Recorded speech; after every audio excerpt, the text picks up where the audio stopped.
Bonjour, je suis Antoine Chakra, SK Alumni 90-94.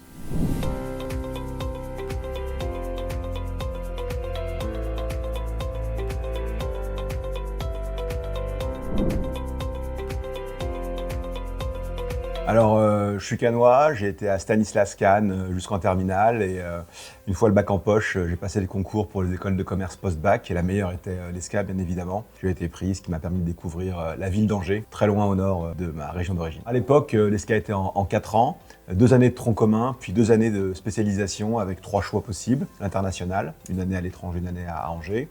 L'alternance, une année en entreprise, une année à Angers. Et puis la voie que j'ai choisie, la voie de la spécialisation, avec finance-trésorerie pour ma part.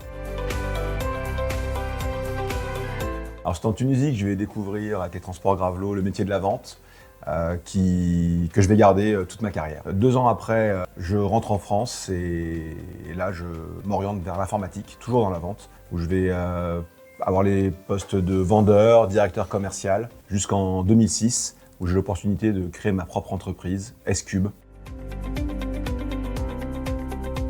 S-Cube est le prolongement de ma première expérience de vente dans l'informatique. Nous sommes intégrateurs d'infrastructures informatiques. Donc notre clientèle est une clientèle de CAC 40 ou de grosses PME, on va dire.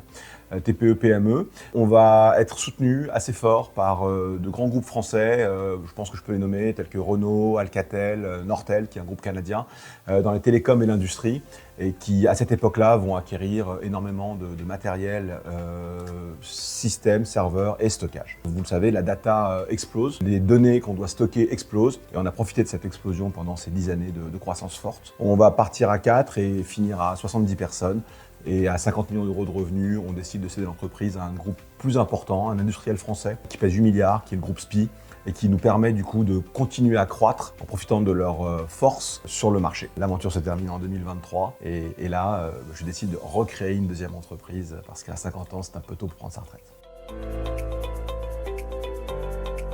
Ah oui, j'ai eu un mentor. En fait, quand je suis dans le transport routier et que je souhaite passer à l'informatique, il y a une personne qui va me faire confiance alors que j'ai pas le CV qui va bien, ni l'expérience qui va bien, qui va me recruter et me donner tous les éléments, tout ce qu'il faut, les armes pour être un bon vendeur. Et ce mentor était le créateur, président de la société qui me recrute en 97, Jean-Christophe Lavillette, à qui je dois beaucoup. Et aussi bien sur la vente que sur la façon de manager, diriger son entreprise et de la faire croître, l'ambition qu'il peut donner, c'est exactement ce qu'on a voulu insuffler dans le projet S-Cube.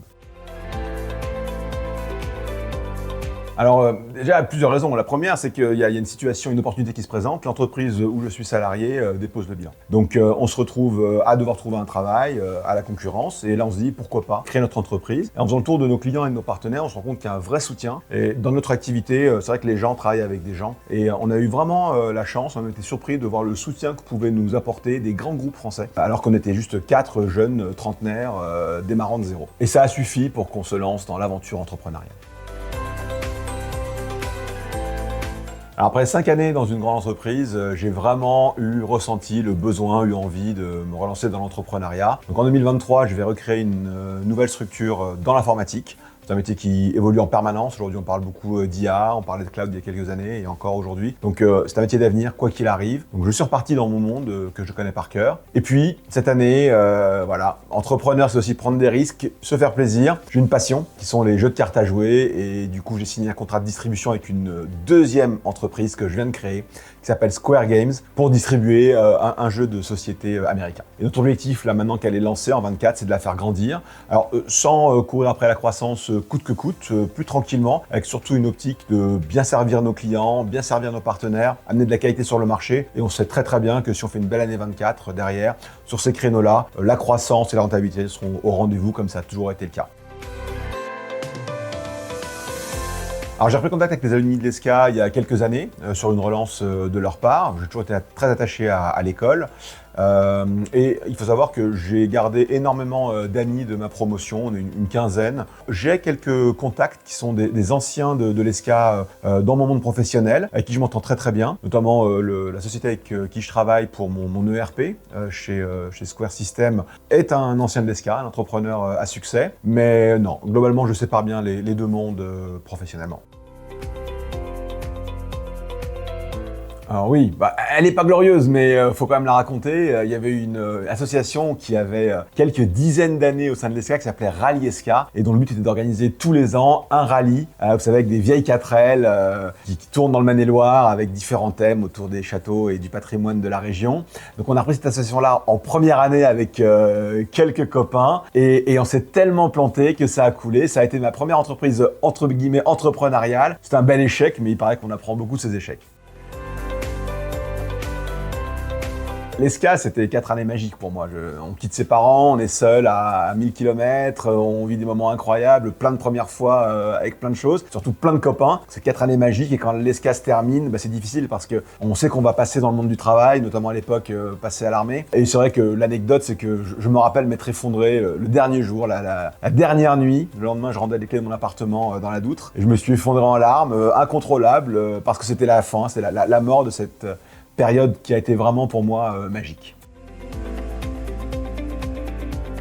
Il y a quelques années, j'ai été relancé par les alumni pour faire passer les oraux. Et puis j'y suis allé une première fois, ça s'est très bien passé. D'ailleurs, j'étais en binôme avec une alumni de l'association. Et depuis, j'essaie d'y aller tous les ans. Donc j'ai dû le faire 4 ou 5 fois. C'est vraiment intéressant, passionnant, enrichissant pour moi de rencontrer les jeunes, de les voir à l'œuvre à 18 ans sur leur concours. Et puis l'idée, c'est surtout de les mettre dans des conditions agréables, tranquilles. C'est pas entraîner de recrutement. Maîtriser leurs émotions pour savoir ce qu'ils ont vraiment derrière, ce qu'ils ont vraiment envie, est-ce qu'ils vont aimer cette école et ces 5 années passées à l'ESCA. Là, ça fait maintenant 30 ans de carrière quasiment et quand on prend un peu de recul, on se dit combien de fois on a eu des bonnes idées, on n'a pas osé les lancer, combien de fois on a eu peur de se planter, combien de fois on a eu du mal à voir par quel bout prendre un projet qui nous venait à l'esprit et on ne l'a pas fait. Et en fait, moi, ce que je vous donne comme conseil, c'est faites les choses. Aujourd'hui, on est dans une époque où tout est plus facile. Créer une entreprise, c'est beaucoup plus facile. Ça se fait en 48 heures sur Internet. Créer un logo, créer une vidéo, c'est facile. Donc, si vous avez des idées, allez-y, faites-les. Et c'est en faisant que, vous verrez si l'idée était bonne. Et puis 2, si elle n'est pas si bonne que ça, vous saurez certainement améliorer les choses pour la rendre bonne. Mais on se plante vraiment que si on se plante plusieurs fois d'affilée pour se planter complètement. Donc, faites les choses. C'est mon conseil. Très heureux de vous passer un message. Et moi, je suis ESCA, bien sûr. Ma femme est ESCA. On s'est rencontrés en 2e année. Mon fils est à l'ESCA. Donc, pour moi, l'ESCA, c'est pour la vie.